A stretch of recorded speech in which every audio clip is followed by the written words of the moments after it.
ஈழத்து சினிமாவில் மற்றொரு சிறந்த அத்தியாயம் ஐபிசி தமிழ் பெருமையுடன் வழங்கும் பொம்மை செப்டம்பர் 19 முதல் நாடளாவிய திரையரங்குகளில் வெற்றி நடை போடுகிறது. காணத் தவறாதீர்கள்.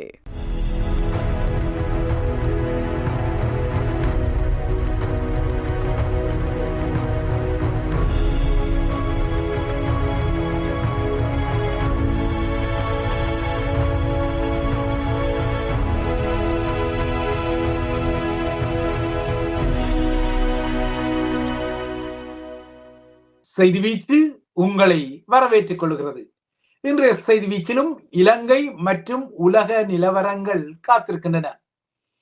இலங்கை தீவின் மாபியா களத்திலும் சரி, அரசியல் களத்திலும் சரி, இப்போதெல்லாம் டிட் ஃபார் டேட் எனப்படும் அடிக்கு பதிலடி என்பது பிரசித்தமாக இருக்கின்றது. அந்த வகையில் நேற்று முன்தினம் ஆளுந்தரப்பின் தூண்டுதலில் மஹிந்தவை தூக்கிலிட வேண்டும் என ஸ்ரீலங்காவின் ஃபீல்ட் மார்ஷலும் தமிழர்கள் மீதான முள்ளிவாய்க்கால் உதிரப்பலிக்கு பொறுப்பானவரும், அதாவது ஸ்ரீலங்காவின் முன்னாள் படைத்தளபதியாகவும் இருக்கக்கூடிய சரத் பொன்சேகா ஒரு கருத்தை டிட் பாணியில் எறிய அதற்கு டெட் பாணி அடியை ராஜபக்ச தரப்பு வழங்கியுள்ளது. இந்த டிட் ஃபார் டெட் அடி சமூக அறிவியலில் பல அம்சங்களுக்கு பொருத்தமாக கூடியவை எனினும் இந்த களத்தில் உள்ளவர்களுக்கு இடையில் இருக்கக்கூடிய ஒத்துழைப்பும் புரிந்துணர்வும் இல்லையென்றால் பிணைப்பும் ஆச்சரியகரமான கவனிப்புகளுக்கும் உரிய ஒரு விடயம்.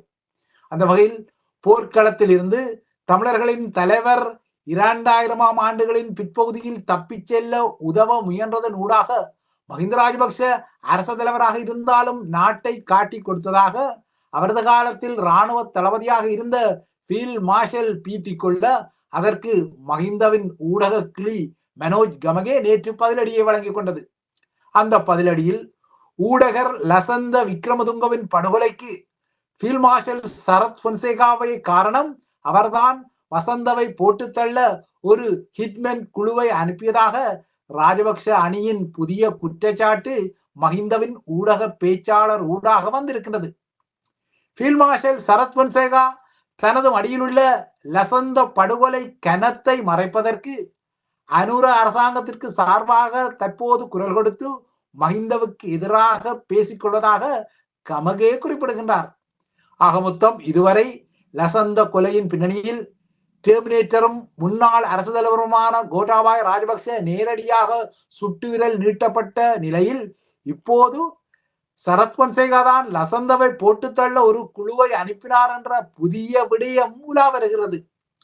ஆனால் லசந்த விக்ரமதுங்கவின் படுகொலையில் கோட்டாபாயவும் சரத் பொன்சேகாவும் இணைக்கப்படுவது ஆச்சரியகரமான ஒரு விடயம் அல்ல.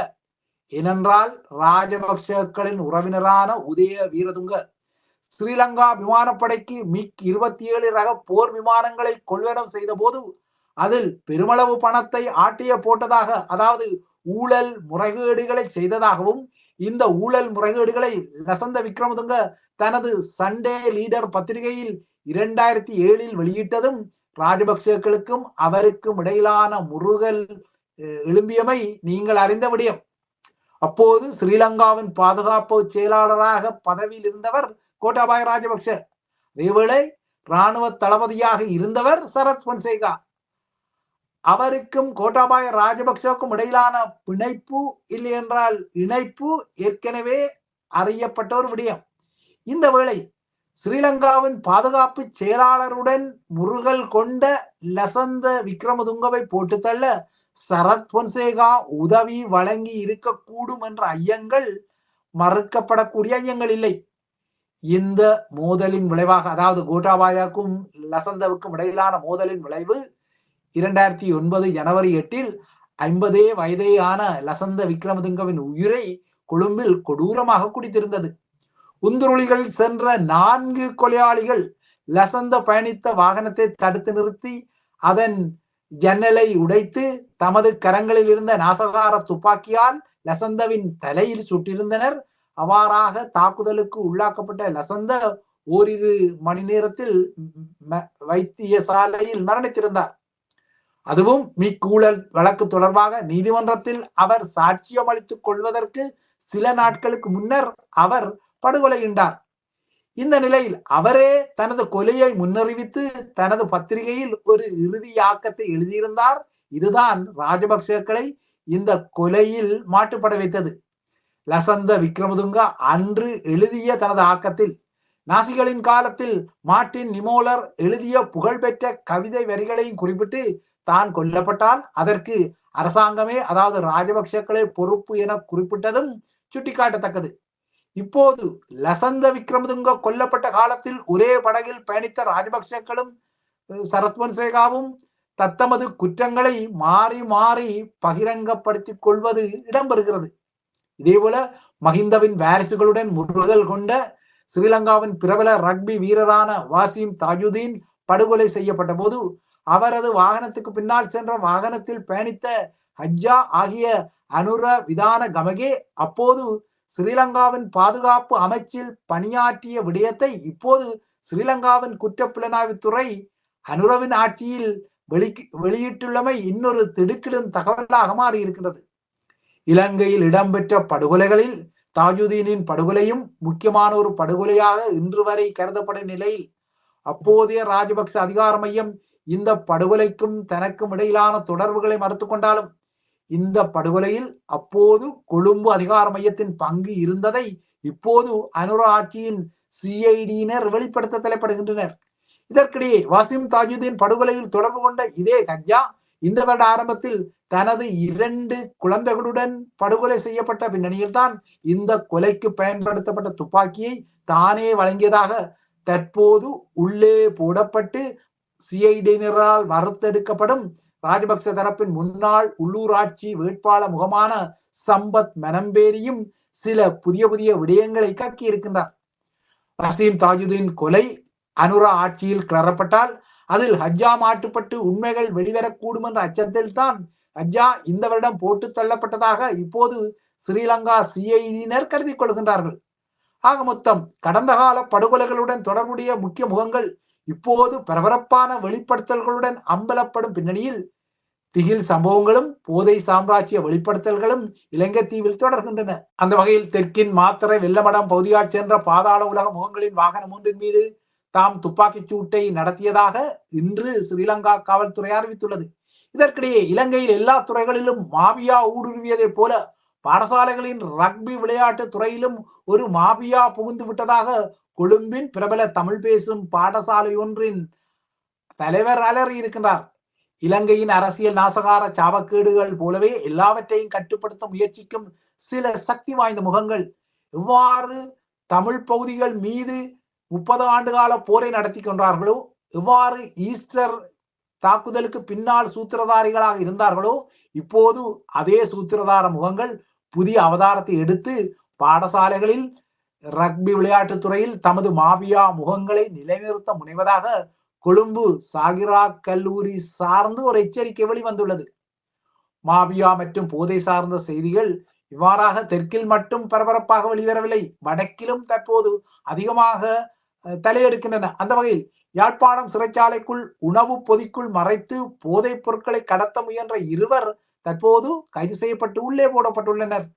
போதைப் பொருள் குற்றச்சாட்டில் சிறைச்சாலையில் தடுத்து வைக்கப்பட்டுள்ள ஒருவரை பார்வையிட சென்ற அவரது மனைவி உணவு பொதிக்குள் ஹெரோயின் போதைப் பொருளை வைத்து கொண்டு சென்ற முயன்ற போது கைது செய்யப்பட்ட பின்னணியில் இன்னொரு சம்பவம் உடனடியாகவே இடம்பெற்றது. புன்னாலை கட்டுவன் பகுதியைச் சேர்ந்த இளைஞர் ஒருவரை பார்வையிட சென்ற அவரது நண்பரும் நண்பேண்டா பாணியில் ஹெரோயினை உணவு பொதிக்குள் மறைத்து வைத்து கடத்த முற்பட்ட போது மாட்டுப்பட்டு இப்போது உள்ளே உள்ளார். சிறையில் உள்ள நண்பரும் போதைப் பொருள் குற்றச்சாட்டின் அடிப்படையில் தான் அங்கே இருப்பது இன்னொரு விடயம். தமிழர் தாயக பகுதிகளின் அவலம் இவ்வாறு தொடர நேற்று முன்தினம் இலங்கை தீர்மானம் ஒப்பேற்றப்பட்ட பின்னணியில் இன்றுடன் ஜெனீவா மனித உரிமை பேரவையின் 60வது அமர்வு முடிவுக்கு வந்தாலும் தமிழ் முகங்களின் ஜெனீவா சீன்கள் இன்னும் முடிவுக்கு வருவதாக தெரியவில்லை. அதிலும் இலங்கை தீவில் ஸ்ரீலங்காவின் வீதி போக்குவரத்து ஒழுங்குகளை மீறிய குற்றச்சாட்டை எதிர்நோக்கிய ஒரு தனிநபர் கிளாடியேட்டர் கூட அதனை இனத்துக்கான அநீதியாக ஜெனீவாவில் காட்டிய புதிய சீன்களுக்கும் இடம் இருக்கத்தான் செய்தது. கொழும்பில் வாகனங்களை நிறுத்தக்கூடாது என அறிவிக்கப்பட்ட ஒரு இடத்தில் தனது வாகனத்தை நிறுத்தியமைக்காக எடுக்கப்பட்ட ஒரு போக்குவரத்து துறை சார்ந்த சட்டம் ஒழுங்கு நடவடிக்கையை தமிழினத்தின் பிரச்சனை போல ஐநா சபைக்கு இந்த கிளாடியேட்டர் நேற்று கொண்டு சென்று பதியமிட வைத்த நகர்வும் வெளிப்பட்டது. தமிழ் மக்களின் பிரச்சனையை மடைமாற்ற புதுசான இவ்வாறான திணிசுகள் வெளிப்படும் நிலையையும் தமிழர்களின் ஜெனிவா குரல்கள் இப்போது வெறும் பிம்பங்களாக மாற்றப்படும் அவலத்தையும் சேர்ந்து நோக்கினால் தமிழர்களின் கையறு நிலை பகிரங்கப்படுகின்றது. ஏற்கனவே செய்தி வீச்சில் பல முறை சுட்டிக்காட்டப்பட்டது போல முள்ளிவாய்க்கால் பேரவலத்துக்கு பின்னான ஓரிரு ஆண்டுகளை தவிர அதன் பின்னர் ஜெனிவா அரங்கத்தில் தமிழ் முகங்களில் அநேகமானவர்கள் என்ஜிஓக்கள் எனப்படும் அரச சார்பற்ற அமைப்புகளின் உதவியுடன் புகுந்து நடத்தும் காட்சிகள் வெறும் அட்டெண்டன்ஸ் சீக்கிங் எனப்படும் கவன குவிய காட்சிகளாகத்தான் மாறியுள்ளன. இப்போது அது மேலும் மேலும் முன்னேறி அகதிகளுக்கு கேஸ் எழுதும் தமது சுயதொழில்களை முன்னேற்றிக் கொள்வதற்கும் வீதி போக்குவரத்து ஒழுங்குகளை மீறிய தனிநபர் பிரச்சனைகளை ஜெனீவாவுக்கு கொண்டு செல்வதற்கும் இந்த சந்தர்ப்பங்கள் பயன்படுத்தப்படுகின்றன.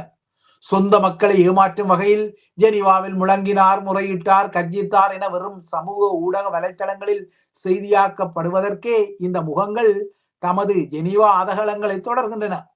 ஆனால் இலங்கை சார்ந்த ஜெனீவா முடிவுகளை பொறுத்தவரை இவ்வாறான சலசலப்புகள் மற்றும் லொடலொடுப்புகள் அற்று அதிர்ந்து பேசாத ராஜதந்திர முகங்களால் மட்டும் கமுக்கமாக அவை எடுக்கப்படுவதை இந்த அரங்க காட்சியின் பங்கேற்பாளர்கள் நிச்சயமாகவே உணரத்தான் வேண்டும்.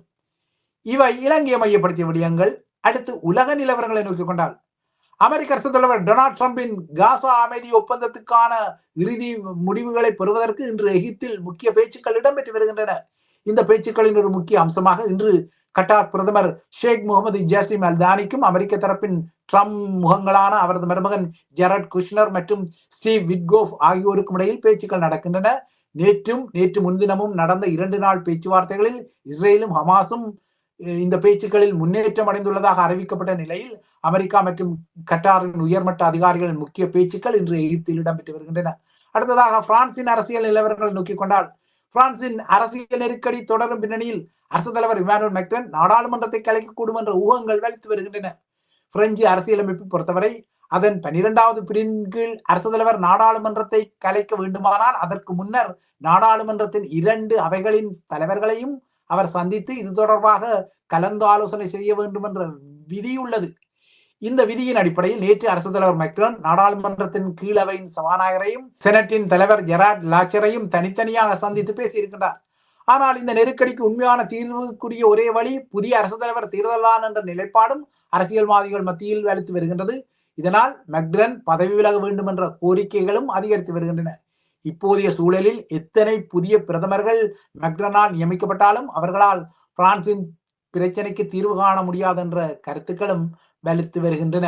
அடுத்து பிரித்தானிய நிலவரங்களை நோக்கிக் கொண்டால் பிரித்தானியாவில் குடியேறிகளின் பிரச்சனை பெரும் அரசியல் பிரச்சனையாக மாறி அதிதீவிர வலதுசாரிகளின் ஆதரவுக்கு மேலும் மேலும் வலுவூட்டலை செய்யும் நிலையில் தமது தரப்பில் பிரதமர் ரிஷி சுனாக்கின் முன்னைய ஆட்சி குடியேறிகளின் விடயத்தை தவறாக கையாண்டது என்பதை கன்சர்வேட்டிவின் தற்போதைய தலைவரான நைஜீரிய பூர்வீக கெமி பெடோனோக் ஒப்புக்கொண்டிருக்கின்றார். கன்சர்வேட்டிவ் கட்சி மீண்டும் ஆட்சிக்கு வந்தால் 5 ஆண்டுகளில் 7,50,000 சட்டவிரோத குடியேறிகளை பிரித்தானியா நாடு கடத்தும் என்ற உறுதிமொழியையும் அவர் வழங்கியிருக்கின்றார். பிரித்தானியாவில் தற்போது குடியேறிகள் மிக அதிகமாக இருப்பதாகவும் குடியேறிகள் மிக மிக விரைவாக உள்ளே நுழைவதால் அவர்களை ஒருங்கிணைக்க முடியாமல் அரசாங்கம் தடுமாறிக்கொள்வதாகவும் அவர் எச்சரித்திருக்கின்றார். பர்மிங்ஹாமில் உள்ள ஹேன்ஸ்வொர்த் பகுதியில் தான் நின்ற 1.5 மணி நேரத்தில் ஒரு வெள்ளை முகத்தை கூட அங்குதான் பார்க்கவில்லை என கன்சர்வேட்டிவின் நிழல் நீதியமைச்சர் கூறிய கருத்துக்களையும் கட்சி தலைவர் ஆதரித்திருக்கின்றார். இவ்வாறாக கன்சர்வேட்டிவ் கட்சி அதிதீவிர வலதுசாரிகளின் தாக்கத்தால் தமது நிலைப்பாடுகளை கடுமையாக்கி கொண்டாலும் அங்கிருந்து நைஜல் ஃபராஜின் ரிஃபார்ம் யூகே கட்சிக்கு தாவும் கன்சர்வேட்டிவ் முகங்கள் தொடர்ந்தும் அதிகரித்து வருகின்றன. இறுதியாக கன்சர்வேட்டிவ் கட்சியை சேர்ந்த 20 உள்ளூராட்சி உறுப்பினர்கள் ரிஃபார்ம் யூகே கட்சிக்கு மாறியுள்ளனர். பிரித்தானியாவில் எடுக்கப்பட்ட அண்மைய கருத்து கணிப்புகளில் ரிஃபார்ம் யூகே கட்சிக்கு, அதாவது அதிதீவிர வலதுசாரி கட்சி, மக்களின் முன்னிலையில் இருப்பது குறிப்பிடத்தக்கது. இவைதான் ஐபிசி தமிழின் செய்தி வீச்சு. தொடர்ந்தும் ஐபிசி தமிழுடன் இணைந்திருங்கள்.